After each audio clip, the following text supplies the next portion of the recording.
ہر عورت اور مرد کو میت کو غسل دینا، اس کے بعد کفن باندھنے کا طریقہ معلوم ہونا چاہیے تاکہ اپنے گھروں میں آپ یہ خود کر سکے. کیوں کوئی دوسرا باہر سے بندہ آ کے بھائی جان غسل دے اور آپ کو کیا پتا ہے کہ وہ ٹھیک سے غسل صحیح طریقے کے مطابق دے کے گیا ہے، کیا اس نے صحیح سے کفن باندھا ہے؟ آپ کو تو نہیں پتا، اور یہ ویسے بھی کوئی اچھا لگتا ہے.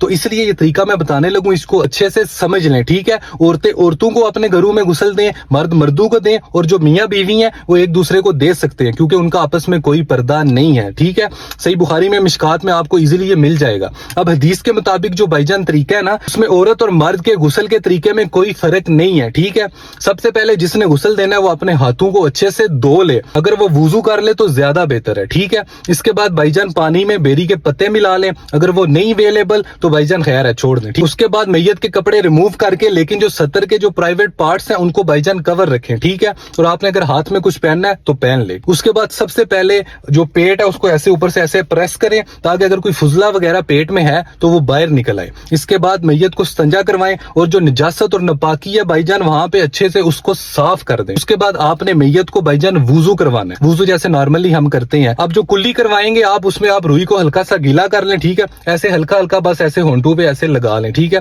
پھر ایسے ہی اس کا ناک صاف کریں میت کا. ٹھیک ہے، پھر منہ، پھر آگے ایسے ہی رائٹ بازو لیفٹ آگے پاؤں. ٹھیک ہے، وضو کے بعد آپ میت کے ایسے سر اور یہ گردن کو اچھے سے دھوئیں گے، صابن کا خوب استعمال کریں. ٹھیک ہے، اس کے بعد رائٹ سائڈ کو اوپر کریں اور ساری رائٹ سائڈ ایسے کندھے سے لے کے نیچے پاؤں تک اس کو دھوئیں. پھر لیفٹ سائڈ کو اوپر کریں، اس کو دھوئیں. پھر ایسی پوری باڈی پہ بھائی جان پانی کو بہا دیں. ٹھیک ہے، اس کے بعد ایسی آپ نے دوسری بار کرنا ہے اور تیسری بار کرنا ہے. جب دوسری تیسری بار کریں اس میں آپ نے وضو نہیں پھر کروانا. ٹھیک ہے، بس ایسے آگے سمپلی یہ سٹیپ فالو کرنے ہیں. اور جب تک میت کی باڈی اچھے سے صاف نہ ہو جائے اس کو غسل کرواتے رہیں، اور غسل ہمیشہ آپ نے کوشش کرنا ہے طاق عدد میں رکھیں. ٹھیک ہے، اور جب آپ کو پتا چل جائے کہ اب یہ اینڈ والا آپ اس کو غسل کروانے لگے ہیں تو تھوڑا سا کافور بھی ملا لیں تاکہ تھوڑی سی خوشبو بھی ساتھ شامل ہو جائے. اس کے بعد آگے آپ نے کفن باندھنا ہے. کفن میں آپ کے جو 3 سٹیپس ہیں، اپر باڈی کے لیے آپ نے اچھا سا اس کو کرتا پہنائے، نیچے تہبند باندھے. ٹھیک ہے، اور اینڈ میں ایک بڑی چادر لے کے جو سر سے اوپر ہو اور پاؤں سے نیچے تک ہو. ٹھیک ہے، اس میں باڈی کو لپیٹ دیں. اس کے علاوہ یہ بھی ہو سکتا ہے آپ 3 ہی صرف بڑی چادریں لے لیں. ٹھیک ہے، پاؤں سے نیچے تک اور سر سے اوپر تک، اور ان 3 چادروں میں پوری باڈی کو لپیٹ دیں. کفن میں عورتوں کو 2 سٹیپ مزید کرنے پڑیں گے. ایک وہ سر کو اچھے سے ایک اور ایکسٹرا کپڑا لے کے جس کو دوپٹہ ہم کہتے ہیں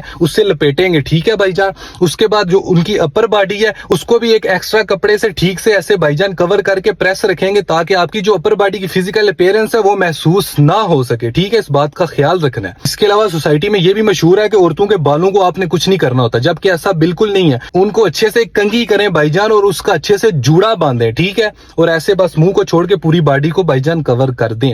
یہ ہے صحیح طریقہ. اب اس طریقے کو خود بھی سیکھیں تاکہ اپنے گھروں میں آپ خود کر سکیں اور آگے دوسرے لوگوں کو بھی بتائیں. اللہ اکبر.